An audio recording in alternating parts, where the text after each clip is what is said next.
You're listening to Building the Broncos with Nick Kendell and Carl Dumler, Broncos country's leading draft and scouting analysts. Get on over to milehighhuddle.com to sound off on all things Broncos. Wheel is spinning. We got check marks, 4 check marks. I'm going to wait for the producer here, the man, John K., to get our Facebook group up and running before we are 100% wheels off the ground. Pending. Oh, and we are cleared for takeoff. Carl, the floor is yours. Tuesday night, Building the Broncos. All right, everyone. Well, welcome into Building the Broncos, as our hats say on both of us here today. Just a very, very exciting time because, I mean, this is our game. This is our wheelhouse right here. And so I'm excited to be joined here today by Mr. Nick Kendell. My name is Carl Dumler, and we got a great show for you. But before that, Nick, how you doing, buddy? Doing pretty well. Had a little bit of a scary incident before coming home today. Don't want to go too far down, and I did tweet it out. But recollecting myself now, daylight savings has been kicking my butt, but I've been enjoying the sunlight and really excited to talk some Broncos football. I mean, there's a lot to get into here. Obviously, some highs and lows for those in Broncos country, some hopes and dreams still as well. But I mean, that's what free agency is for. And George Paton really making his first marks as the Denver Broncos general manager. So ready to break it all down and have the chat section come in here. We got Robert Kitchens in the house. How you doing, Robert? We'll get to everything. Mark Anthony. This one really stuck out to me, Mark, with a beautiful golden retriever puppy. Love it. Yes, finally some real football talk, scheme fits, and the real reasons why a free agent is a good or bad. Facts over emotion, baby. Give me BTB. Mark, give me some more of those golden retriever puppy picks. I'm here for that. But all right. And also want to make sure everyone knows you can find me at Carl Dumler MHH. Nick at Nick Kendell MHH. Nick, you were just tweeting out something right before the show. That was some pretty big news from Michael Lombardi. We're going to get into that. I've already seen a couple comments about it, but we also have in the background Mr. John at John K MHH. As Nick says, we always got to spell it out at JONKAY MHH. Make sure you're following him because the man, he's the man, the myth, legend behind the scenes for us. Always keeping things rolling, and you do not want to miss that. But also, make sure you are heading over to milehighhuddle.com. There are articles dropping left and right, and you do not want to miss anything that we have going there. And also, again, check out all of our different shows that are going on throughout the week. But here at BTB Football Pod, make sure that you're following us on Twitter for that as well. And make sure that you are liking, sharing, and subscribing to our show. There's no better way to really help us out than to do that very thing for us. So thank you very much to everyone out there. This is the Overtime Podcast Network. And like I said, I am very excited to get into our show here today, Nick. Absolutely. A lot to talk about. Yeah. We got to go over an hour today. I thought it was the wife's birthday yesterday. We can go over an hour today. There is no way we can't go over an hour today. And so, I mean, like I said, I've already seen a lot of comments coming in here about some different things. Hello, Bob. Well, let's get to Greg. Yeah, got Greg Smith coming in. Yeah, let's get some names up there for Mohammed. Thank you for the super chat already right off the bat. Hello, Carl and Braun. Boom. Loving the swag. Love that. Bronx legend in the building. Woo, woo. Very excited about that. And yes, it is. Very, very excited for everybody. Paul. Yes, Paul. Hi, Carl, and hi, Nick. Appreciate it. Hi, Paul. And it's just, like I said, I'm very excited. I'm pumped up. I don't know about you, but like start of free agency, I just hardly sleep. Because I'm expecting my phone just to keep blowing up. I had a meeting last night for 3 hours, and I came back and I had 150 missed messages. Yeah, I mean, I know that, like, statistically speaking, the Monday after daylight savings time, the spring ahead goes into effect, is one of the least productive days of work on the yearly calendar. And it's like, it's because, people are not sleeping. It's free agency, right? Like everybody put on push notifications for Adam Schefter and Ian Rappaport. So a lot of fun. The Broncos actually made some moves day one. We've had a few things come to clarification, which we will get to. Obviously, the chat will dictate some of that. But I think first we should talk about, I know some people roll their eyes, but if it's news, we got to talk about it, guys. Michael Lombardi was just on the Rich Eisen podcast /show. Oh, Pobby in the house. Pobby, how you doing? Yeah, Summit says Pobby. Hello. She loves Summit. I think it's her And Summit loves her blanket too. God, grabs it all the time. Don't want him to destroy it. He just loves it too much. But anyway, Michael Lombardi was just guesting on the Rich Eisen show just today, just recently. And he said that Deshaun Watson has the leverage, holds the leverage, and can kind of dictate where he goes when a trade does happen. And again, there's different rumors out there. You can, I guess, choose who you want to believe or not believe. But Lombardi said that Watson does not have interest to go to the Miami Dolphins or the New York Jets, which is against some of what some people have heard, maybe some people more with Texans sources, because the team with the number 2 and the 3 overall pick would probably be the teams that the Texans would want to trade with. No duh. But Lombardi said that instead, the team that Watson is interested in, or teams, is one, the San Francisco 49ers, Kyle Shanahan, good young offense, and the Denver Broncos. So, Carl, thoughts there? Yeah, I mean, obviously we've talked this Deshaun Watson thing multiple times. I feel like it's like every time I'm just like ready to kind of move on, like it's not going to happen, I get pulled back in, right? Like it's like, oh, don't give me hope if it's not going to happen. Well, I saw a couple people tweet that out, and I'm like, what in the world is this about? And then I heard it, and I'm like, okay, I got to listen to this again. What did he really mean by that? Who is he talking about? And then I hit, oh my gosh, this is Watson. And I let out a little squeal. I'll be honest. I went, I was so excited at that idea, because I mean, we've said it on the show many times. Whoever gets Watson, they automatically get into that Super Bowl conversation. I know what Houston did this last year. I know people are going to point to that. You can point to Peyton Manning early in his career, fourth year in the NFL. His team went 6-10, if I remember right. And he was a top 10 quarterback that year. Yeah. And his team still failed. So quarterback's the most important position, but it's not the end all be all. Like, you still need something else around you. And Houston was one of the most chaotic and worst situations in football. I mean, J.J. Watt loves the city of Houston, absolutely loves it. And he wanted out of there as fast as possible. And there's a lot of other players. I mean, look at the players they're having to sign right now, because it's all the lower end people. I don't think any of the high end people even want to go there right now. And Watson hasn't even been traded. They would have been picking number 1 overall if they didn't have Deshaun Watson, right? Like that was the difference between that Texans team going, what was it, 4-12 and 0-16. He had a fantastic season this year. They had probably one of the worst defenses in football. Offensive line was trash. I mean, this is why, we kind of seen it with Bill Belichick right now. When you don't have a elite franchise quarterback and you have a coach that's also the GM making short-term decisions, you can be a little bit reckless. And we'll see what comes out with this, the way the Patriots have played this offseason so far. But man, if the Broncos can get Deshaun Watson, back up the Brinks truck, you go get him, and you instantly become not a contender. And it's a window conversation, right? Like everyone's like, oh, you're gonna have to give up the farm to do that. As far as I'm concerned, there's not even a farm unless you have a quarterback, right? Like you don't have seeds at all until you have, or a farmer until you have that quarterback. So that's just the way it is in today's NFL. If you don't have a quarterback, you're not getting in. It's just a quarterback. It's more quarterback centric than it's ever been. Yeah. If you have a chance to get Deshaun Watson, you have to be heavily interested. Right. I'd say there's like one team a year that falls into that category that's not quarterback top heavy. They just have a great roster all around them, happen to get hot at the right time, have some bounces go their way. 2015 Broncos fall into that category. Peyton wasn't great. The defense just happened to have all the pieces stay healthy. The ball bounced their way a lot. It did. There were some great plays that just happened to, how in the world did that happen for them to win that game? Obviously the Chiefs in week 2, that one was just crazy how that all worked out. But yeah, so I'm very excited by that news. There's also some excitement of, obviously, this past week with George Paton going to Trey Lance's pro day. Sounds like he's going to go to a lot of the top quarterbacks' pro days.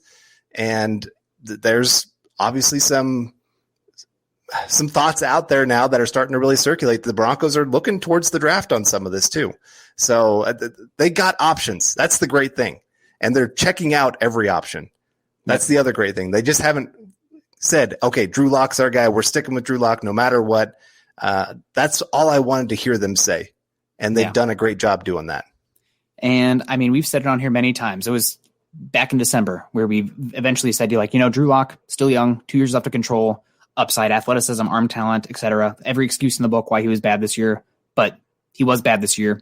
You're picking 9 in a class that has, as Schefter said, 4 quarterbacks that are going to go off in the top 6. This is a pretty special top of the quarterback class. Don't like the depth, but really for the quarterbacks, if you're not taking them in the first round, maybe you shouldn't even consider taking them, because there's only been 4 worthy quarterbacks in the last decade drafted outside of the first round. So it's a conversation there. So it will be really interesting. First, also Tommy here, Tommy Simmers, recognize you coming in here recently. Good to have you around from Facebook here. As far as I'm concerned, if it's a window conversation, Deshaun Watson puts you in the window category for his career. I mean, that's the essence of it, right? If you have a quarterback that good, that young, as long as he's here, you have a chance. You get to reshuffle that deck. I mean, you see teams turn over so much. I mean, what is it? 25% of a roster turns over in one season. You have a shot. You have a shot if you have a quarterback for a decade like that caliber. So good point there. Let's get to some of these supers here. We got Pabby in the house. Pabby, 58 for the man, the myth, the legend. Something that Carl, a week ago, I'd have said, probably gone, not happening. Von Miller, let's run it back, baby. So glad Von remains a Bronco for at least 2021, and I am so excited. I know the Chiefs got Joe Thuney, but the fact that we have Von Miller back, Bradley Chubb another year off the ACL, Draymond Jones in his third year, Shelby Harris in a peak season still, 29, coming back. I mean, that Broncos pass rush, they still got work to do in the back seven, obviously. But that Broncos pass rush, they're going to get after it this year. So I am really excited about that. And you mean, from the very first time you joined me on the show, or we joined each other doing this Building the Broncos, you know how much I've been just like trenches, pass rush, defensive line focused, right? Like, yes, love it. So I am super, super excited about that. And I bet you Vic Fangio is stoked as well, because I mean, as much as he's, talked about linebackers, secondary, et cetera, one of the things that Vic's defense has always been predicated on, winning in the pass rush without sending blitzers. Yep. And with those guys, you can do that. So I'm stoked about that.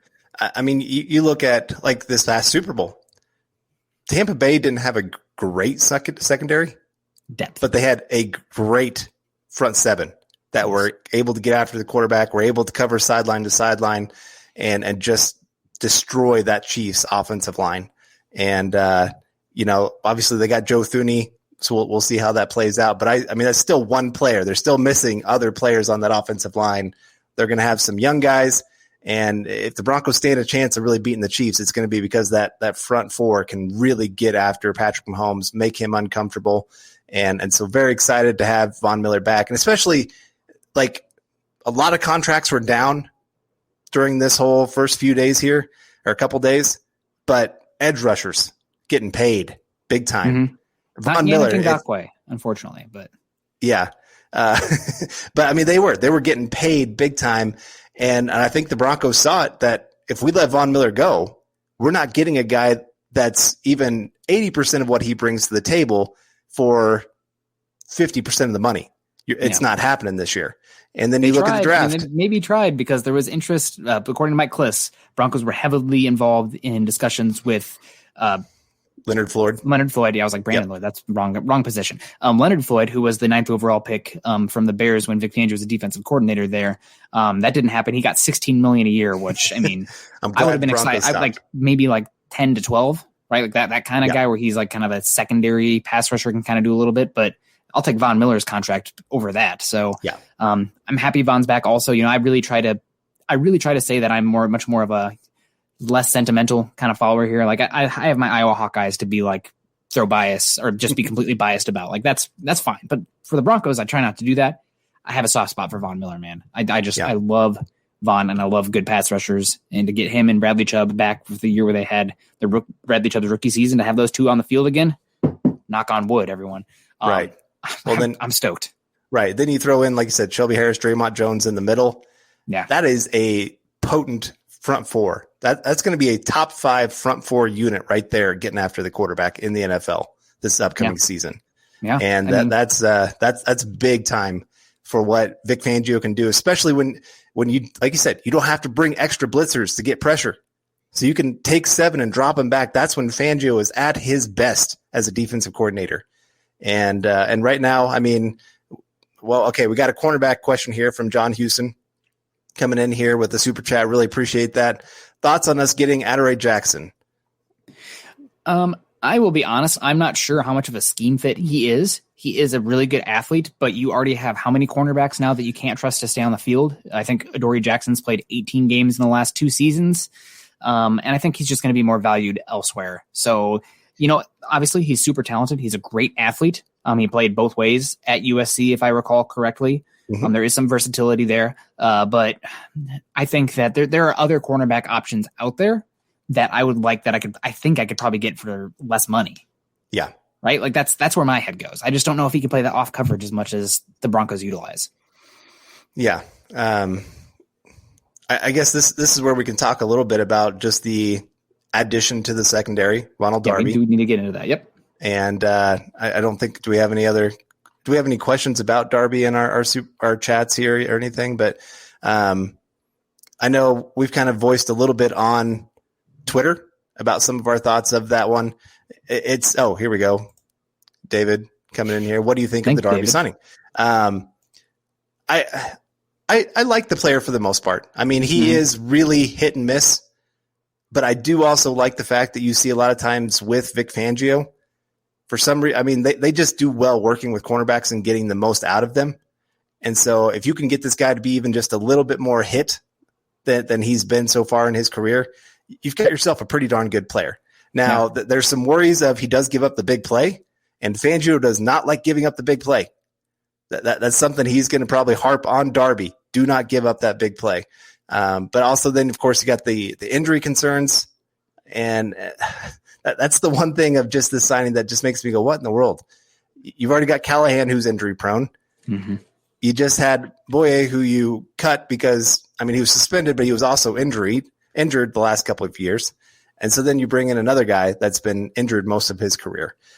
Now, when he's been on the field, I thought last year was probably one of his best years so far in the NFL. So maybe he's really starting to see things click. He's a pretty solid tackler. He's click and close. Yeah, he's very aggressive. He's going to make some plays that are just going to make you go, wow, that's what you need.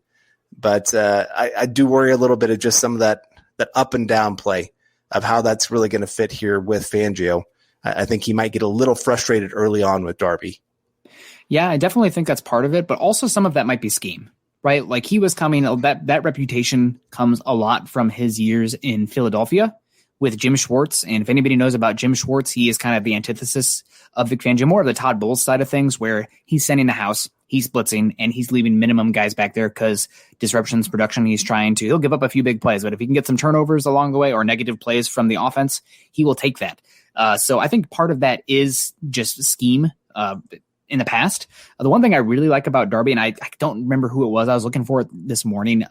Somebody said that Darby was the Broncos' #1 cornerback target this offseason, which, I mean,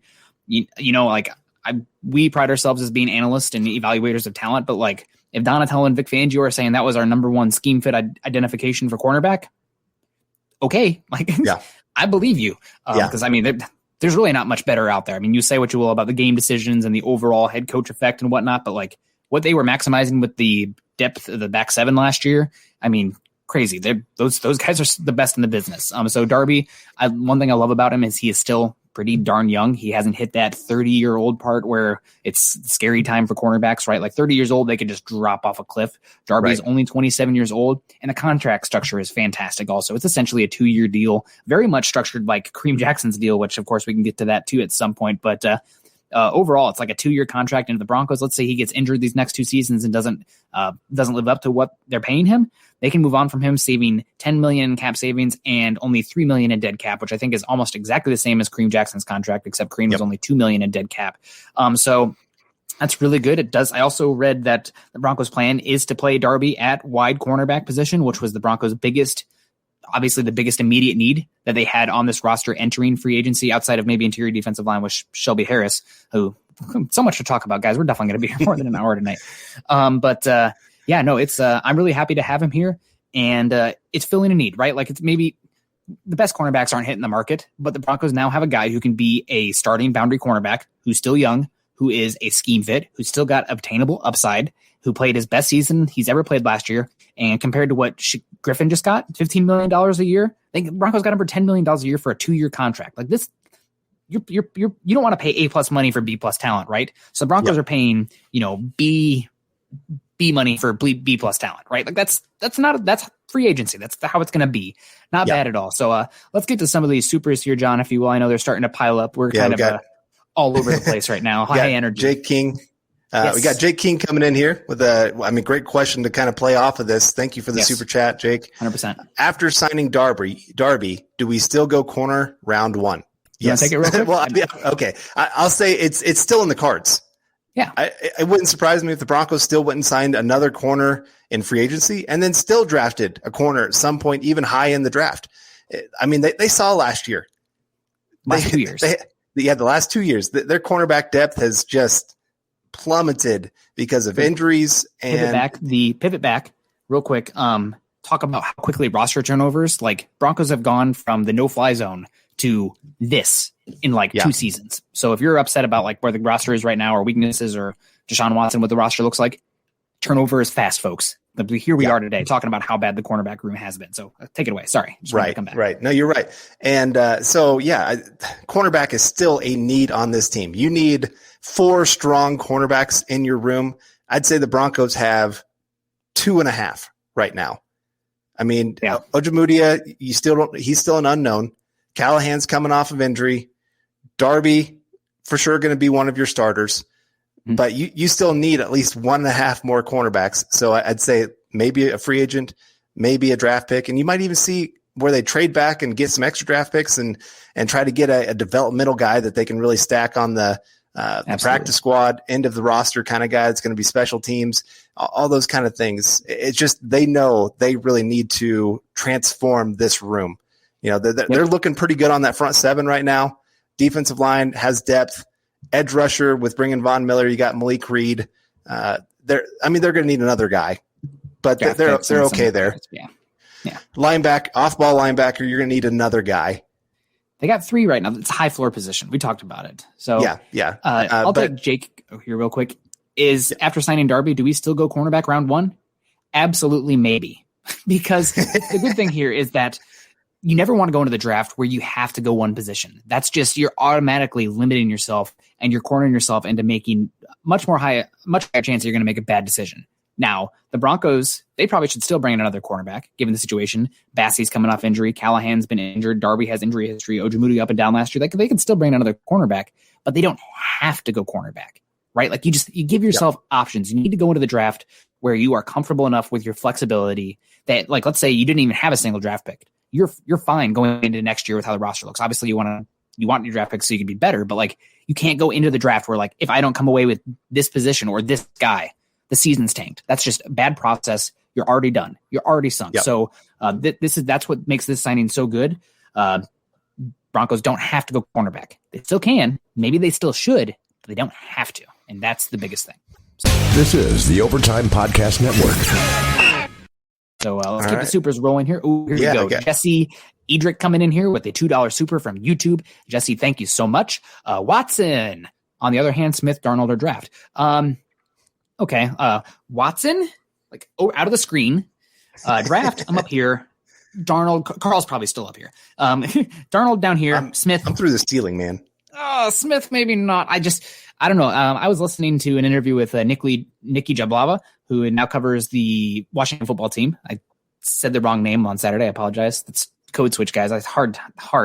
I still say the San Diego Chargers. But the Smith sounded like he was really just down to his last leg, and you could probably not trust him to go a whole season.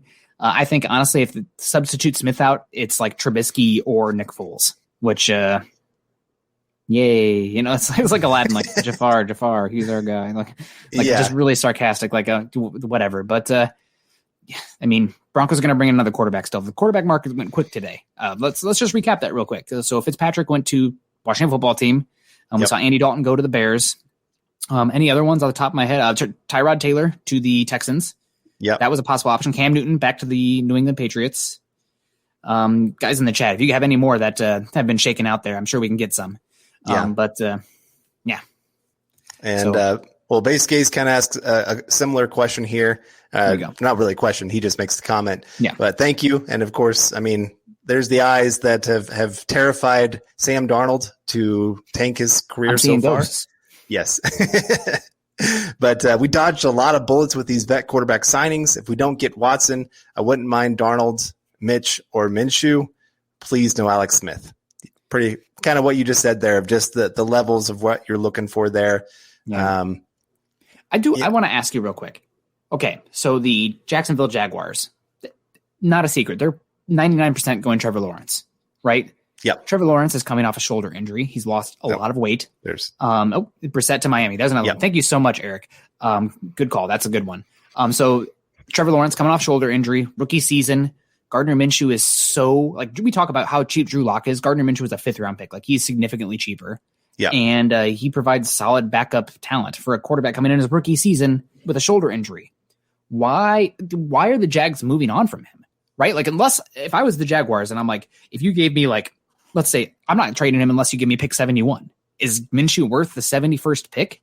No. Not for me. I mean, I know he doesn't turn the ball over and he can move the ball efficiently, but his like average depth per target is like the worst in the NFL. Like it's like Chad Pennington kind of, it's like there's no juice.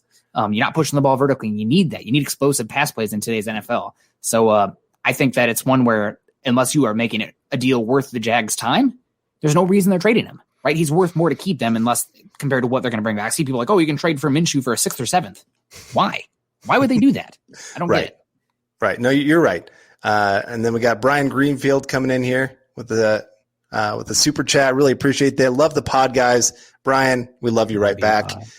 Just appreciate you guys all tuning in here. I know, 386 people. I can see that we're watching right now. That's awesome. I know, like I said, it's a huge time just for football and just the Broncos. And I did have to laugh how much, like an hour into the whatever you call this time, where you can legal make tampering. Legal tampering time. I had somebody go, "Oh man, Paton, he is failing. He has done nothing yet." And I'm like, "Oh my gosh, what an idiot!" Yeah, and it just we have to have some patience and see we keep always emphasizing. Wait till the entire picture comes through. Puzzle pieces, baby. Even the draft itself. You got to see what happens in the draft, what they do with that. You got to see there's some signings that happen afterwards. I think of the Broncos in 2015. Who was the left guard that they brought in? Mathis. Yes. That was a signing afterwards that paid off huge for them. Yep. And people were like, oh my gosh, what? They haven't done anything for the offensive line. Boom, here's Mathis. And and so sometimes it takes time. And usually the best teams are the most patient teams. Yeah. These teams that go out there and spend big. Cincinnati last year went and spent big on some free agents. Now, obviously, Burrow got hurt early in the season, but even their free agents that they signed didn't have great seasons. Yeah. Like there's a reason these players are hitting free agency. If they were so good enough, they would not have hit the market, right? Yeah. Like you see that every year. Like everybody's like, oh, the Buccaneers, all these guys are going to hit the market because they have no cash. Or the Saints, they find a way to keep the talented guys. If they're hitting free agency, you probably don't want to be paying market-setting deals for these guys, right? Like that's just maybe it's a little bit of a concern with like Jawan James, right? Like that's coming back here, but that's always guys who win day one of the draft. Be careful, be trepidatious. That's the way to go. Didn't the Washington football team win free agency like 5 years in a row? And then the Eagles with Vince Young, like, oh, we got a super team, and they won like 5 games that season. Yeah. So it's the same. It's probably not as bad of a process as like grading the draft, like the day after it happens. Like you can grade the process somewhat, but like you never know because it's draft and develop. So we got Cradam coming in here with the sideways pick there. There we go, Cradam. I'm more confident now in believing that our 9th pick is being traded and we move back. Thoughts? I always want to say when people projecting these trade backs, it takes 2 to tango, right? Like there has to be somebody there that is worth trading up for. And if Adam Schefter's saying book it, 4 quarterbacks are going in the top 6 or 7, is somebody trading up for Mac Jones, or does Mac Jones go before Justin Fields? I can't believe I'm saying that, but the reality could be anything. I don't know, right? Up is down. But I guess it's possible, but you have to get fair trade. And also, like, who knows who falls to the Broncos? Maybe they say, like, Caleb Farley is such a good scheme fit. We love his upside, blah, blah, blah. We take him. Maybe Penny Sewell falls there. Maybe they love Kyle Pitts. They say this guy is the most likely to become a Hall of Fame player in our class. We can play him at X if we move on from Sutton or Tim Patrick, or we can play him at tight end. Like, I'm not going to let Alberto Cuebanam, a day 3 pick, keep me from taking a generational tight end, right? Like that kind of process. So you don't know. I definitely think it's possible. I think the Broncos would be interested in that, especially if Deshaun Watson has not been traded yet, right? Because then you can accumulate more picks and you can make an even better offer. And the advantage that the Jets and the Dolphins has lessons. I mean, that's all stuff we can think about and talk about there. But, it's always takes two to tango. I think the Broncos would like to. Is anybody willing to come trade up for a cost that's worth it? And I would add, we'll see. Some of this might also play into the type of quarterbacks that they're looking to get if they are trading for one, like a Sam Darnold. And right now, kind of the talk that's out there is a second round pick and maybe like a Tim Patrick or something like that. So maybe they're looking to kind of get back another second round pick to kind of cover up from that kind of trade. And so that's definitely very much possibility. We just don't know exactly where they're going with some of that until we see how the rest of this plays out. I mean, like I said, at least give free agency 10 days before you really begin to judge even just free agency. And I'd still even caution against that, but try to give it at least that kind of time and see where things are going. 100%. This is the Overtime Podcast Network. We got one of my friends coming in here from one of the my throwback OG Facebook groups, Travis Weber. Thank you, Travis. Thanks for joining us today. Hey, Nick, Kendall, you guys are killing it as always. Thank you very much, Travis. Hope you're doing well.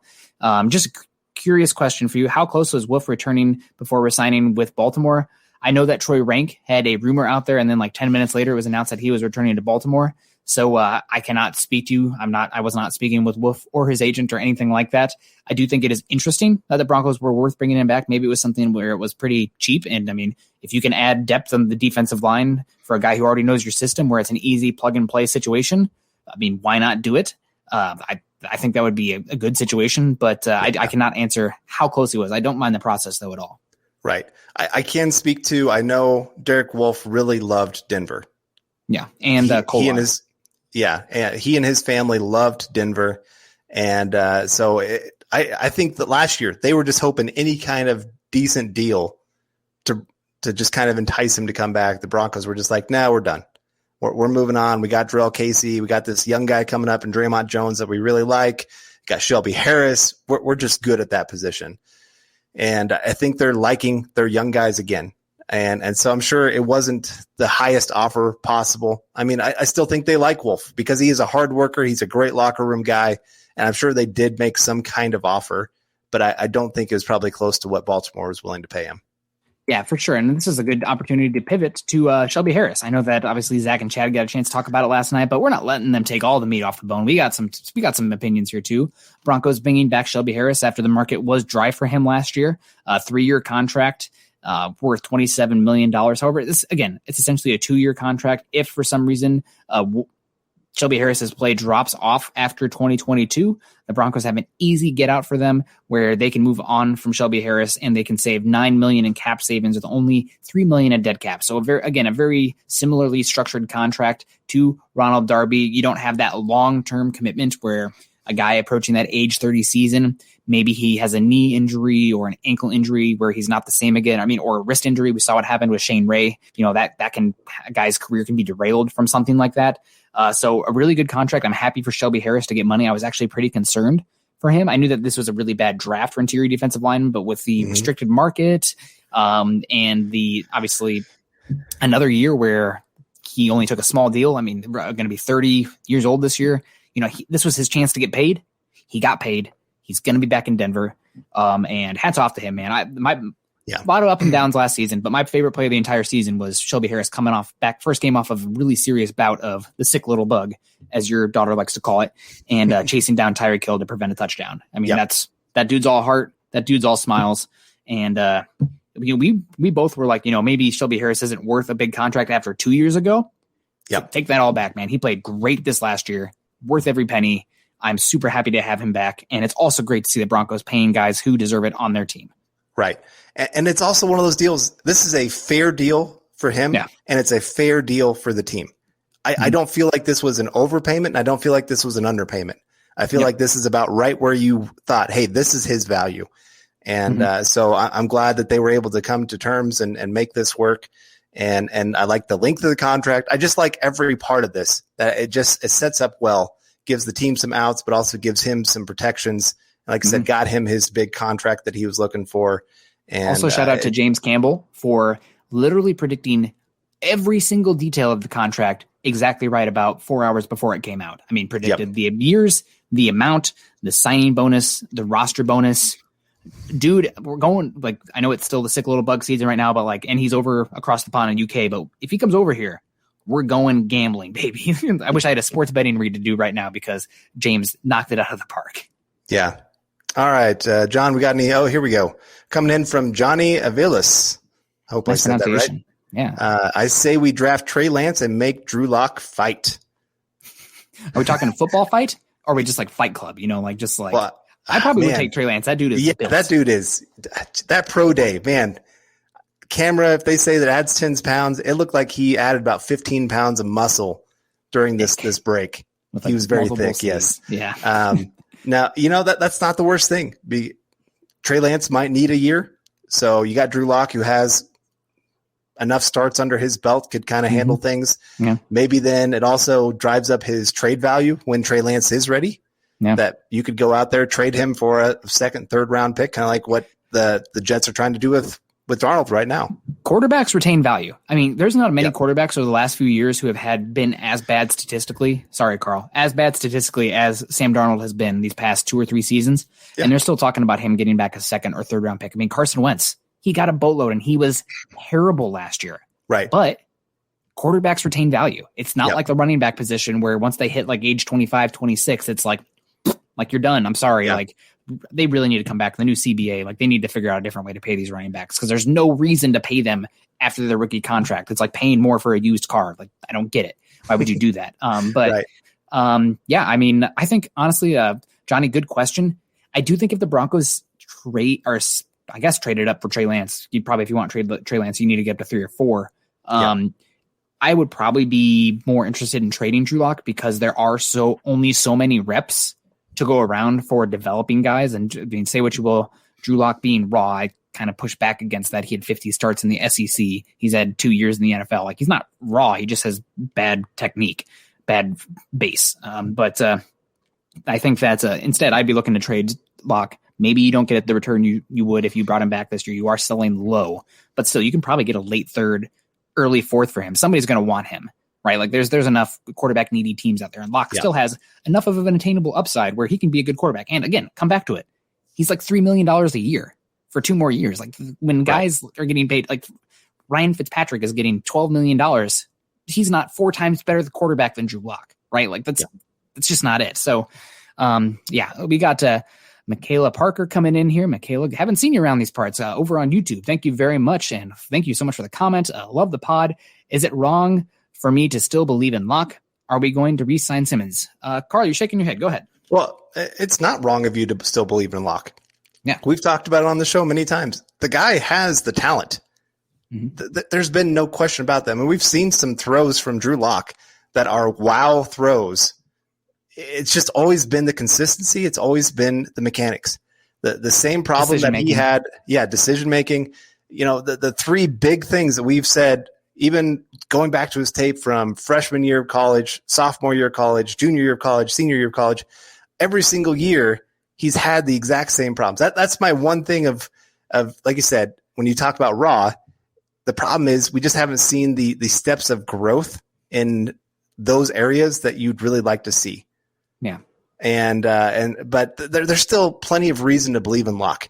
Like I said, he's got all the talent in the world. It's just a matter of, does he make the right decisions in how he prepares himself, how he gets himself ready for this upcoming season? Tim Patrick talked about it where he said, Drew Lock is figuring out the right way to prepare. We'll see if that's true possibly this season. But that kind of also hints at the idea that he hasn't always known exactly what he should be doing to get himself ready the best way possible for the season. Doesn't mean he's not working hard. But it's kind of like that whole idea, work smarter, not harder. Working the right way. Yeah. You're right. You got to work the right way. You could go to the gym and, Tim Tebow, that man lived at the gym. You got the range picture where he's running in the rain. The guy is just. I know you got that one saved, Carl. Oh, I do. Yeah. It's my screensaver, man. But no, that doesn't win you games though. That doesn't actually make you a great NFL quarterback. Yeah. And so he's got to figure some of those things out. And then on the second part, also, are we going to re-sign Simmons? Yes. From what I understand, they are actually very close. it kind of sounds like the Broncos are just wanting to get through this frenzy of free agency and then get back to Justin Simmons and say, let's get something done here as soon as possible. And they have until July 15th to do that, until they has to play through that contract. You hope they do that because you don't want to be in a situation where you can't use the tag again next year. And also, I mean, he's getting paid, what is it, $13.75 million, something like that on this tag. I'm assuming this contract is going to be record-setting safety money. It will reset the market. But that being said, you have 3 safeties coming down the tracks that could easily get $20 million a year after Justin Simmons. So it's one of those things where you're going to pay him a big contract and there's going to be a little bit of sticker shock at first, but the market's going to reset quick because Jamal Adams is coming down the track. He's going to get paid. Seahawks dumb decision to trade 2 firsts for a box safety, but I digress. Derwin James, I mean, injured, but like when he's healthy, he's probably the best midfield back 7 defender in football, right? Like he's incredible. And then Minkah Fitzpatrick too. Like all 3 of those guys are going to get deals where they're going to be competing with each other to get the biggest contract. So pay Simmons before that, right? Like you don't want to be like the Cowboys with like Dak Prescott, where it's like, oh, we should have paid him 2 years ago and we could have saved $12 million a year, right? Like pay Simmons now, and then hopefully you can structure it where it's not going to be the same as Darby and Harris, but it's not going to be, like if it's a 5-year deal or a 4-year deal, essentially it can be one less with how it's structured. Right. We got Brian Greenfield coming in again. Did L. David, Levante David. I respect not having to spell it out because I'm all here for not having to spell out names that you don't know how to spell. Also, that means I don't have to pronounce it if I don't know it. But Levante David, get resigned by Tampa. Yes, he did. The Buccaneers literally are like bringing everybody back. The cap doesn't matter. And at some point we had Bob on here last Tuesday. What's up with these voidable years? What BS is this, right? Have you seen this? All these teams doing this with the voidable years where they sign these signing bonuses and they have voidable years after the contract has expired. So that way they can push that signing bonus cap that's supposed to be a detriment on the salary cap when you sign those guys like years past that contract's life. What the salary cap's a myth, folks. There's no other way to put it. If you have cash, if you have a cash rich owner, you can manipulate the cap. I want to be honest. I study the cap somewhat. I'm more of the roster building kind of guy, talent evaluation. But this voidable year stuff, did not see that coming. And my goodness, I mean, you're paying with a credit card, so to speak, but crazy. If you have a cash rich owner, anything is possible. We got William Catalano coming in here. Oh, nailed it. Nice. Nick and Carl, the laid back ones, which is super nice change of pace. Always appreciate their thoughts. Let's go Broncos. Well, William, sometimes I hear that I'm a little bit uptight and intense, like I'm a much, especially when I'm wound up about like free agency and stuff. But I really do appreciate that. That means a lot, actually. We got Chad Marcialis coming in here. I nailed one. I probably messed that one up. Thank you very much for your comment, Chad. If you can't use Philip Lindsay in your offense, you shouldn't be an offensive coordinator. I agree with you to an extent, but I do want to push back a little bit. You guys know this. If you've been listening to this show for any time, I do not value the running back position. And I especially do not value running backs that are not big contributors in the pass game, right? Like Philip Lindsay, did he get the opportunity to really showcase his ability in the pass game? Not really, but he's just like such a telltale sign when he goes on the field. Like it's either a run to the outside or you're running with your head against the wall or it's play action, right? Like he doesn't check enough boxes in other areas where I'm looking to pay him big time. And he's also he's going to be 27 years this year, 27 years old. I don't know, man. I'm not about paying running backs. I probably would have used the second round tender on him still just for the depth this year and the explosiveness that he can bring. But I'm definitely not lining up with the Broncos country emotional reaction when it comes to Philip Lindsay. Yeah. His drop rate when he has been in the pass game is not great. Now, given it's been not great quarterbacks throwing it to him, but at the same time, if you're going to be that small, if you're going to try to be that true third down or 3 down back in the NFL, you got to be able to catch passes that are not just perfect for you. And so I'm with you.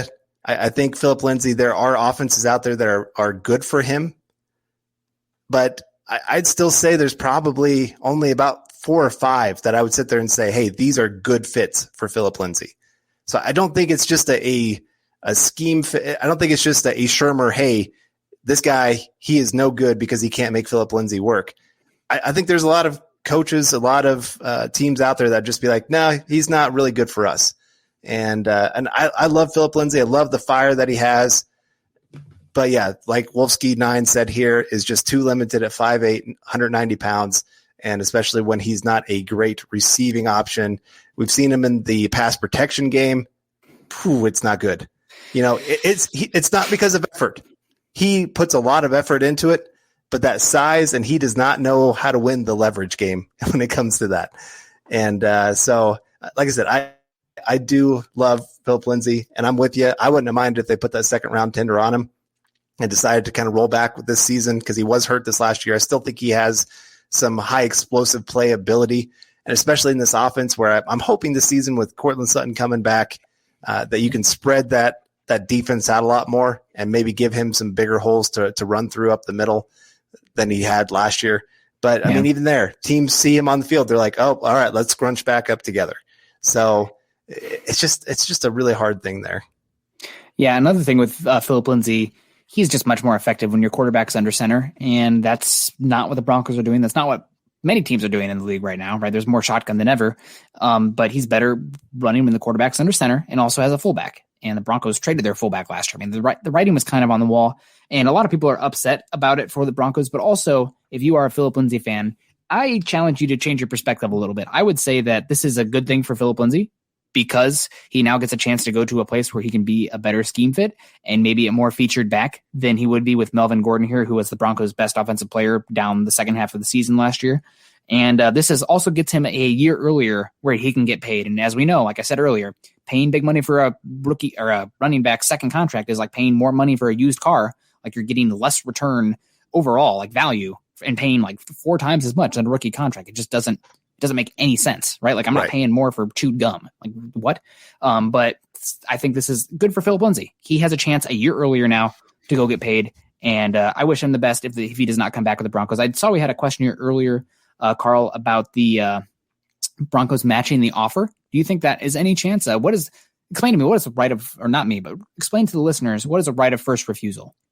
So that means that if a team makes an offer to him, Broncos have an opportunity to match or better that offer and bring him back. And he has to come back to the Broncos at that point. And so that happened with CJ Anderson a few years ago when Dolphins. Miami made an offer to him. They gave him an original round tender and kind of thought maybe they could sneak him through, that no team would really want to go make an offer. Here comes Miami, and kind of it bit the Broncos, honestly, because they ended up paying more for him than they would have if they just tendered him. And so I don't think that's going to be this situation here. I think that they are looking for a certain type of running back to really come in and complement Melvin Gordon. And right now that's not Philip Lindsay. And so I always kind of thought going into this offseason, it's going to be either one or the other. It's not going to be both back this season. Yep, I felt the writing was on the wall as soon as the information came down the tracks as far as Melvin Gordon's DUI. So obviously, I mean, I guess something still could happen, but it's been pretty cut and dry historically for if the guy's a DUI, there's a suspension. If not, all right, here we go. So, and I was pretty tough with the Melvin Gordon signing last year just because I didn't believe in allocating those resources on a running back. But I'll tell you, I would much rather pay what they gave Melvin Gordon for a short 2-year contract than use a first-round pick on a running back. They just, that's shoot yourself in the foot. I mean, look how much money these edge rushers, these cornerbacks, these wide receivers are getting. And with rookie contracts, other than the quarterback being slotted, why would you use a first-round pick on a running back when you're going to pay them all the same when you can get such a bargain on a cornerback, wide receiver, offensive tackle, edge rusher? It's stupid economic football. I don't get it. I do not get it. Yeah. Rant over. All right. We have Tim Hall coming in here with a super chat. Really appreciate it, Tim. I'm a little late. Don't be sorry, Tim. Be happy you're here. We appreciate it. Better late than never, right? Absolutely. Did you guys discuss the Michael Lombardi quote on Watson wanting to go to Denver or San Francisco? We did discuss it, and obviously we've been pretty big proponents for the Broncos doing whatever it takes to get Watson in Denver. And so hearing that the Broncos have made the top 2 teams and right now probably have the better capital to make that happen, unless San Francisco is willing to part with some big name players, which, I mean, that might be part of it. You never know. But Kinlaw, Fred Warner, Nick Bosa, Mike McGlinchey, Jimmy Garoppolo. I'm just kidding. Jimmy Garoppolo. God, I would be so upset if the Broncos' big quarterback move is Jimmy Garoppolo. Like, Yeah. that's another thing about, just to hijack this real quick. Like, the Broncos going back with Drew Lock this year, that's not the worst. The worst is when you pay somebody like Jimmy Garoppolo big money and then you've screwed the pooch, right? Yeah. You're hamstrung. Like, the Broncos have so much flexibility right now, and they can recycle. Like, if Drew Lock doesn't work out, you're in a good position. You don't have all this dead cap and you're financially hamstrung because you paid an average quarterback, which might even be worse. So, again, sorry. And I mean, and look at Atlanta. They just reworked Matt Ryan's deal where they are committed to that man for the next 3 years, no matter what, because they had to rework his deal. And I think Matt Ryan's a pretty good quarterback. I mean, he's better than Jimmy Garoppolo. Yeah. But still, that's very much, hey, we are locked in. This is our guy, no matter what. That's Matt why a lot of people will are starting. Only ever be as good as his offensive line, though. That's the thing about quarterbacks like that. They invested those 2 first-round picks in one, and they didn't really hit out. Like, that's the way the game is going. Like, Matt Ryan's still a really good quarterback, right? He can still be really good. But if the offensive line has one weakness, the offense is sunk, right? That makes me so scared about those, like Mac Jones, for instance, right? Like, you have to invest so much in the offensive line and make sure it's good year to year, because if you have one weakness, you can't run an offense. So you got to have guys who can do a little playmaking from the quarterback position these days. Oh God. In the shop with Willie. Well, speaking of used cars here, based on the name and the picture here, you leave used cars alone, Nick. That's always with consent, right? Like, that's the car there. I don't know, man. That's I'll leave the used cars alone. I think it's a good analogy, because running back, it's kind of ironic. I tweeted this morning. Like, the reason that Phillip Lindsay, the reason the Broncos are okay moving on from Phillip Lindsay is because Phillip Lindsay exists, right? Like, every single year you can find a running back, day 2, day 3, undrafted free agent that is going to come in and be one of the better running backs in the league. I mean, last year, Cam Akers, awesome.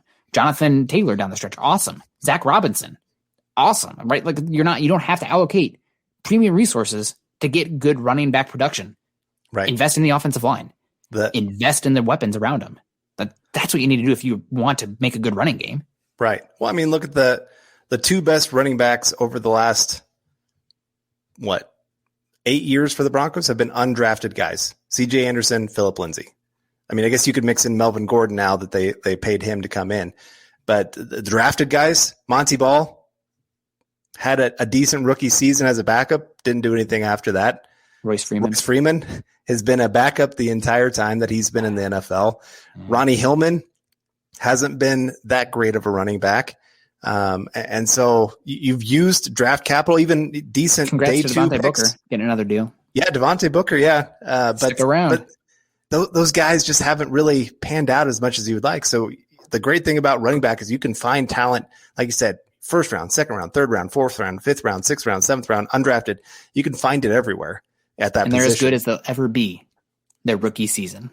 Yep. It's a ticking short shelf life, right? Like, I tweeted it the other day, like, running backs have the shelf life of freshly made guacamole, right? Like, you need to eat that son of a gun today. Otherwise you're scraping off half of it, like this nasty brown stuff, right? Like, they don't last. Do you think the Cowboys are regretting their decision to sign Ezekiel Elliott to his contract? Yes. Todd Gurley with that huge dead money hit with the Rams. I don't know. I come back to, did you watch Arrested Development ever? Yep. So it's like that scene with Tobias, and he's like talking to his wife. They're talking about having an open relationship. He's like, no, it never works. And these people are so convoluted. They talk themselves into thinking it might work, and it never does. But it might work for us. Like, it's just every year. Middle mediocre quarterbacks. It's like, what are you doing? Yeah. Speaking of what are you doing here? No, I was kidding. Madunga's coming in. Not a lot left. Smith, Darnold, Trubisky, or Watson. What do you think? I would also throw out Nick Foles. I think that he might be on the move, given the contract situation with the Chicago Bears. And there is an obvious connection there, because it's not what you know, it's who you know in the NFL, right? It's a connection league. And Nick Foles has worked with Shermer in the past. So maybe him, but those seem like the most likely options at this point. There's also CJ Beathard, go Hawks, number 1. Okay. But I would not want to pay him. Also Nick Mullins, right? Gosh, that 49ers system, they can squeeze out talent out of mediocre quarterbacks like nothing. Right. But those seem like the options. How would you rank those as the list of likelihood, Carl? List of likelihood. Probably Darnold at the top. Okay. I do think there is real interest there by the Broncos. If Elway was still here, I think that hand up here, Carl. Like move it up. Right. I would say then next Trubisky. Okay. Then Watson and then Smith. Okay. I have a hard time with Watson and Smith. I think it would be Trubisky, Darnold, Watson, Smith. Somewhere down there. I'm not sure. We got Base Gase coming in here again. Speaking of the eyeballs, thoughts on RFA tender on Lindsey. Let him walk, and we should draft Javonte Williams in the third. I like Lindsey, but running backs grow on trees. I mean, we kind of touched on this a lot, but we appreciate the comment. Base Gase. I will take exception to one thing. Javonte Williams, I mean, honest to God, I kind of prefer the tiered draft board where you're not just like going one by one, be cluster guys. And I have Javonte Williams on the same tier as Najee Harris. I think he is that good. And if you want to go running back and he's there at 40, you probably take him there. Like, right? Like, I don't love it. I get it. I don't love it, especially because you're paying Gordon so much already and you're kind of burning a premium season of Javonte Williams with you already have Gordon, right? Like, you've only one ball to go around and you're investing that much in a running back in this economy. Like, what are we doing? But that's he would not be in there in the third. If he was in the third, then by all means, I don't even care. Like, bring him in. Yes, I think he's a please, first-round talent. Please do it. Yeah, you're right.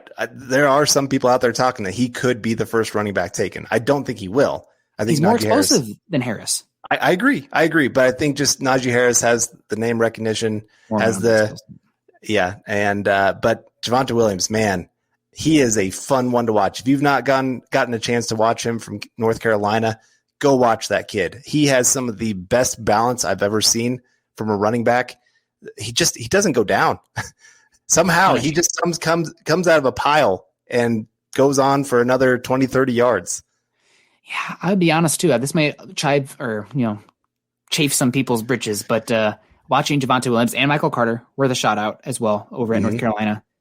Came away a little less impressed with Sam Howell than the hype, right? Yeah. I mean, maybe it's me falling in love with the tools guys who have been incredible recently. Kyler Murray, Patrick Mahomes, the Justin Herbert, Josh Allen, Lamar Jackson, right? Like, ball does not pop with Howell, right? That's a lot of 9 balls. And like, there's some good touch there and some athleticism, but just looks like Baker Mayfield. And, I liked Baker Mayfield, but he didn't pop when I was watching him. And then it's going to be really interesting to see what happens here with Baker Mayfield's contract, right? Like, that's going to be weird with the Browns. I don't know if they're going to pay him. We'll see what happens. We'll see. It's the truck versus trailer debate. But we got any more supers here to get on? I mean, we still have so much to talk about. We talked about, he's giving me can't see him. Oh, no supers. Well, okay. You guys, no, I'm just kidding. Carl, we should talk about, probably the Broncos' biggest needs now that we've come out of free agency. That was originally our topic with Chad after this, since, him and Zach took day one of free agency and Broncos haven't made any substantial moves today. How does the roster stack up right now that you have your needs wise? Safety at the top. Okay. Expand. Kareem Jackson being gone. There was not Will Parks is gone too. So you've lost your second and your third safety. The next guy, Trey Marshall. Yeah. I'm sorry. He is a practice squad through safety, and through. Special teams, right? Yeah. Like, if he's starting, testicles, wallet, and watch, right? Whatever you say, like, ugh. Every quarterback is going, where is Trey Marshall? I am throwing it in his general direction, whatever they're asking him to do. And so to me right there, that is a true immediate need starter position. I look at the rest of the defense. You've got Callahan, you've got Darby right now, 2 quality starters at that position. Ojemudia as a backup that I think can be okay. I'm banking on him having a really good second season, especially in the Fangio system. You can do worse than those being your first 3 cornerbacks. Now, granted, I feel like it's a lot like last year where you're still dependent on Callahan. There's similar concerns with Boye, with Darby, although Darby, I think, had better play as of late. Like, you're not seeing this like massive downward trend like we saw with Boye. And Ojemudia is more of a known quantity at this point. But it does mimic last year a little bit. I would love to see them bring in another cornerback. Yeah. But safety, you're right, number 1. And I did see some questions. Where did Parks go? He was only signed for last season. Not even signed. They got him from waivers. Right. Right. Yeah. And so there was no long-term deal there or anything like that. So again, right there, that position, it really is a pretty big hole. I understand why they let Kareem Jackson go. His play was starting to kind of trend on the wrong side of 30. And they did approach him with a restructure, and he declined to go check out the market. And there's a chance that he could come back. I've heard there's some talk that like he could go out there and be the Shelby Harris situation where it's like, okay, what you guys were offering me before is actually better than what the market is dictating right now. I mean, we saw what John Johnson got with the Browns, right? $11 million a year for 3 years. I think he's a really talented safety. The safeties are just there's a market deficiency at the value of safety in the league.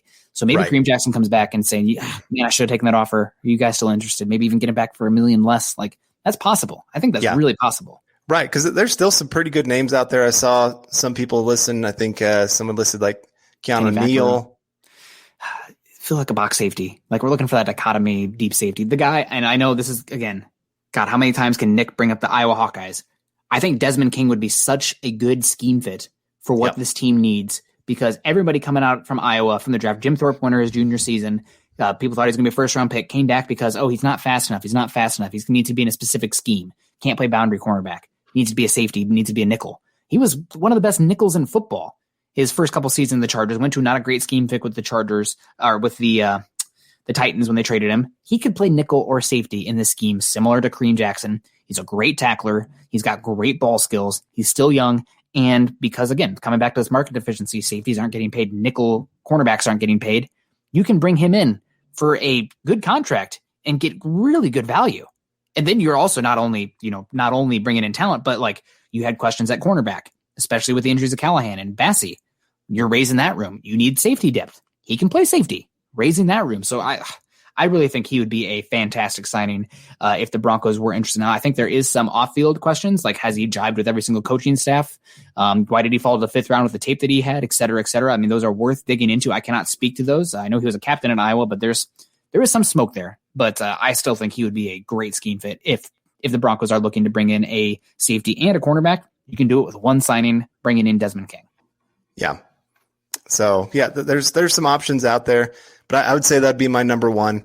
And I guess, do you have another position that you're thinking about? Offensive tackle still. I think the Broncos, it's not a big one, but they can't, I don't want to go into the draft with Garrett Bowles, Juwan James, and Calvin Anderson. Like, even if it's just bringing back Elijah Wilkinson, I'm still trying to bring in a tackle, but like I'm having offensive tackle signing compete with Calvin Anderson. I know all these people talking about bringing in Calvin Anderson. He's doing the boys in the hot tub stuff with Garrett Bowles, et cetera, et cetera.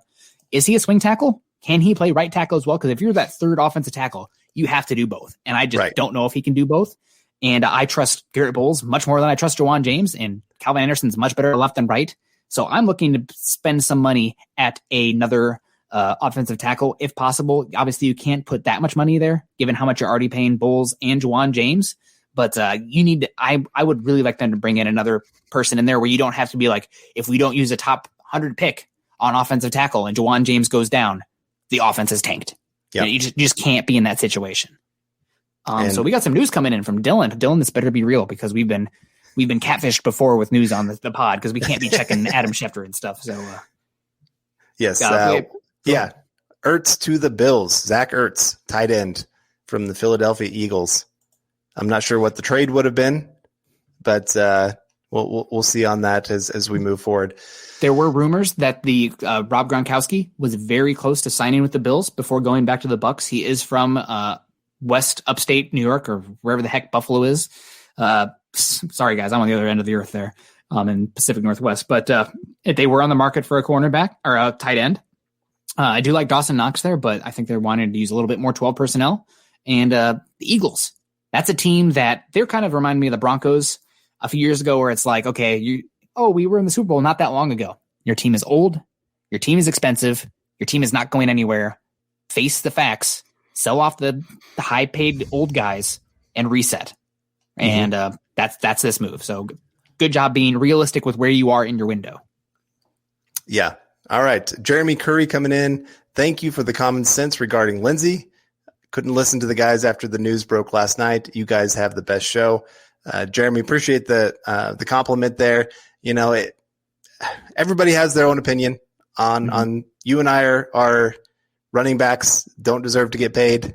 I mean, it's nothing against running backs. It's just value of the position and what you can find elsewhere.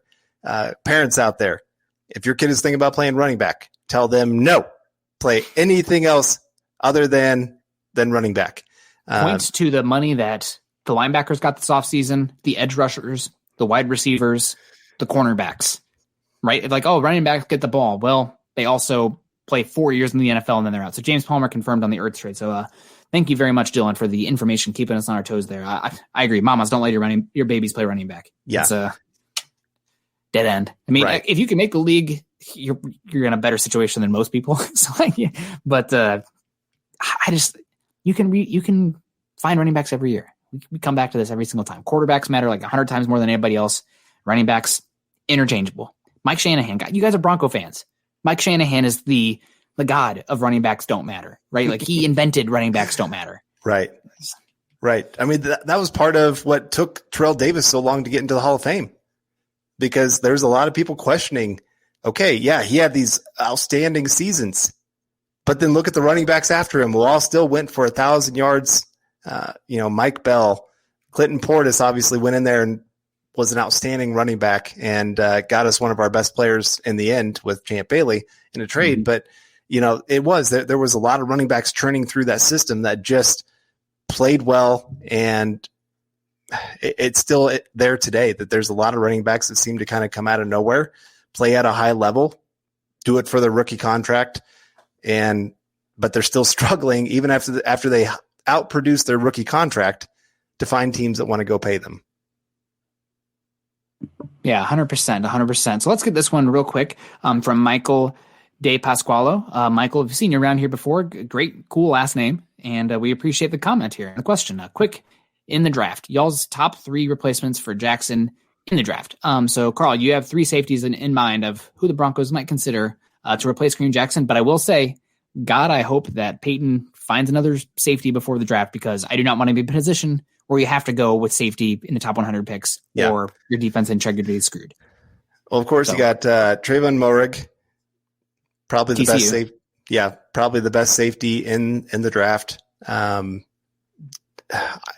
He falls into that area, unfortunately, where he's not good enough to take a pick 9, but the chances of him making it to pick 40, he's just probably going to go a little bit earlier than that. I would risk it. That's one of those ones where if he's there, you're great.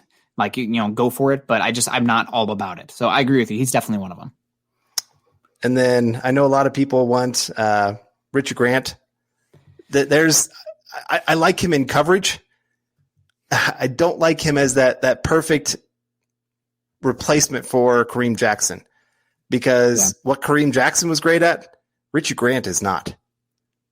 And so that's the one that I just have a little bit of problem with, because he's not a tackler. He's not aggressive in the run game. He'll take bad angles. He'll make business decisions at times. And then in coverage, sometimes even like if you ask him to be that deep safety, he's better actually doing the one-on-one coverage, man coverage. And so I'm just not sure how great of a fit he is for Vic Fangio. Yeah. I'll throw out a couple names here. Number 10 overall pick in MJD's Maurice Jones-Drew's mock draft. What the hell are you doing, Maurice Jones? His drafts are always crazy, right? Throwing stuff at a wall. We're talking about it, but he had Javon Holland from Oregon going 10 overall, who can do some slot stuff and go back. I'll be honest, there's a couple good deep safeties in this class too. There's the guy from Indiana, Jamar Johnson, I believe his name is. He is very talented, being slept on a bit. I think if the Broncos took him 4th, 5th round, I would not bat an eye. I think he can do a lot of stuff that you want, that split field stuff. And also, I've been working on some Cincinnati tape, right? That's the guys I've been watching. He has a long injury history, but the versatility and the athleticism is obvious on tape, and maybe you can get him in the 5th round. I really like James Wiggins from University of Cincinnati. He's very talented. The medicals would need to come back clean, but he's the type of guy that he'll fall to day 3 because of the injuries, and you might have a starter, there. That's the only reason he's going to be there that late. So I really do like what I saw from James Wiggins on the field. Obviously, if the medicals come back as a no-go, we're not privy to that information, but is what it is. I do like Oh, I was going to say another name I was going to throw out there is Paris Ford. I do like him. He's inconsistent. Is he a fit for the split field though? I feel like he's a cover one safety. Like he's deep. You don't want him coming down. You don't want him coming down playing the slot. Right. I don't know if he's a Vic Fangio safety. I feel like if you were still running the Wade Phillips heavy cover one press man kind of stuff, that makes sense. I like him more. Another name here. This is kind of he's not a safety, but he probably can be a safety in the Buda Baker mold. Elijah Molden, right? Like nickel slot, maybe honey badger kind of stuff where you can do some safety deep work as well. Split field zone, super smart in zone. He's short, but he's thick, like 5'10", 190. Like I'm fine with that being a safety in this scheme. Like Elijah Molden, pick 40, send it in, baby. I'm in. I love him. He's great. Yeah. Eric was raving about him. Also, Luke had been raving about him. I was like, oh yeah, maybe he's just a slot, blah, blah, blah. And then you check him out a little bit more. I was stupid to not be in on Elijah Molden. He is #fun with a capital PH. We got, speaking of fun coming in here, Hez Buzzter coming in here. Hot take. Mac Jones goes in the top 8. Trey Lance falls into the teens. Go Broncos. That is a hot take. Carl, what do you think? I would say if any of the top 4 guys are likely to fall behind Mac Jones, it's probably Justin Fields. It seems like his evaluation is all over the place. For some reason, I'm not exactly I don't get it because I love Justin Fields. He's my number 2 quarterback on my board. Mac Jones, I still don't get the hype, but I understand that there's some safety to his game. And I think he does fit certain schemes pretty well. He's a smart player. He's a good leader. I think he's going to be a great locker room guy. He's going to be a coach's best friend kind of player. So I can get that a coach is going to fall in love with him at some point. James Palmer. Oh, no. James, what are you doing? Sorry, we just found out that the Zach Ertz information is a catfish. James Palmer fell for a fake account. So sorry, guys. Dylan. Dylan, if I didn't love you so much, I'd be upset. Yeah. But no, I think Trey Lance has pretty much cemented himself, especially after that pro day. I know, don't read too much into pro days, but it's still part of the evaluation process. And I thought he showed improvement on things that he needed to show improvement on. His footwork looked much cleaner than it did at any point in the time that he's played. I thought just his body language, I thought the way that he really ran that practice, he and his coaches did a great job setting up that entire thing to really highlight not only what he can do, but also show teams that he can do what they want him to do. And he's a well-spoken kid. Everybody that I've talked to within the draft world, in the NFL world, love the kid. I mean, it just seems like everybody has rave reviews about what this kid is. So again, I think it's Justin Fields. Interesting here. Speaking of which, it's draft season. There's a wide variety of opinions, right? And I know Chris Sims' opinion came out here recently where he had Trey Lance as his 5th or 6th quarterback. But then you had Trent Dilfer recently, another quarterback who had more success than Chris Sims. I would say, does that make him a better evaluator? No, but still, he has some skins on the wall, as some might say. And he had Trevor Lawrence 1, Justin Fields 2, and Trey Lance 3, saying that all those guys have the toughness, the arm talent, the twitch, the athleticism that you want for an elite quarterback, not only for, the Broncos scheme or whoever scheme, but any scheme. Like, they're transcendent talents. And he had Mac Jones and Zach Wilson below those guys. So maybe a little bit of bias because he runs the Elite 11 stuff for Zach Fields and Trevor Lawrence. He's known them for a while, but worth noting. Like, everyone's like, oh, see what Chris Sims said? That's the gospel. Anybody who's done this long enough knows that there is no gospel when it comes to draft, right? Like, It's meteorology, right? It's astrology. Like, we're doing the best we can, but shit happens, right? Like, you never know. Let's we got to go. I think we got another show coming in here. Any other supers coming in before we get out of here? I think we got it. We got it. Oh, and I got a couple comments on this. Love the shirt, Nick. This is the color scheme the Broncos got to go with. This is it, baby. Why don't the Broncos could go 0-16? I wouldn't even care. Let's bring this back. This is gorgeous. Oh, John is shaking his head at me. John, I'm hurt. This is the most beautiful. Look at that. John does not like the D. #Nick loves the D. The bigger the D, the better. So we're going to get out of here, guys. Before we're getting way off the rails, thank you so much for joining us tonight on Building the Broncos. Obviously, a lot's going to change here over the next week. It's the off season. We literally named this show because we love this part of the year so much, call us armchair GMs all you want. That's fine. We love it. It's so much fun to talk about the possibilities and the team building theories, philosophies, etc. And if you disagree, God bless you. I hate living in an echo chamber. Tell me I'm wrong. Tell me why I'm wrong. Challenge us. It's great. I'm all about that. I appreciate you guys. That'd be great. Carl the same way, although he's probably a little nicer than I am when it comes to that, because I will let you know if I disagree and bring it back at you. You guys can find Carl on Twitter at Carl Dumler MHH. He was talking about his followers earlier. Carl, what's your count at right now? Like 1,600, 1,000? 1597. Guys, let's get Carl to 1,600 by the end of this show. If I go on there and he's not at 1,600 at the end of this, the Broncos they're just gonna decide to cut Von Miller instead. They'll accept the dead cap. Like, they don't even care, just because you guys didn't do it. So that would be great. Also, guys, follow John on Twitter, our producer, the guy behind here, making sure it works. At John K MHH. Always love to spell it out, because 10,000 ways to spell John, and it's just K. So it's JONKAYMHH. Go find him on Twitter as well. Always sharing that content of Mile High Huddle. They follow them also at Mile High Huddle. And also follow this show at BTB Football Pod. Also, you can follow me on Twitter as well, at Nick Kendell MHH. Guys, make sure that you leave a like on Facebook if you're watching right now, a heart. If you're on YouTube, subscribe, like, and share. Those two things are the best you can do to help us on this show. I see a lot of people saying we love the show. That's great. Thank you so much for the great comments here. I mean, gosh, fix your collar, Carl. Uh-oh. Kenneth is coming in for you. Building the D. So, yeah, thank you guys so much for these comments. If you guys like this show so much, please like it, share it, subscribe, et cetera, et cetera. That can do so much to help us. We have a lot of content coming out. Make sure you check for it at milehighhuddle.com. Carl, you got any plans the rest of the night? I think I'm going to go cook some chili con queso. I think that sounds pretty good. We got some vegan sausage. The wife is a vegetarian, and we're in Seattle, so we'll have to be cliche. But you got anything? I got to go clean up my basement. We've had all those flooding problems. Yeah. We finally have a plumber coming to fix everything. So this week I finally have a house that's not going to be covered in water. I'm excited. That could be covered in worse than water, Carl. So, yeah, that's true. Count your blessings. Thank you guys so much for tonight. We're going to get on out of here. Appreciate y'all. Stay safe. We always appreciate the good comments. And we'll see y'all next week. Same time, same place. God bless. And go Broncos. You've been listening to Building the Broncos. Join Broncos Country's deep divers at milehighhuddle.com to keep the conversation going.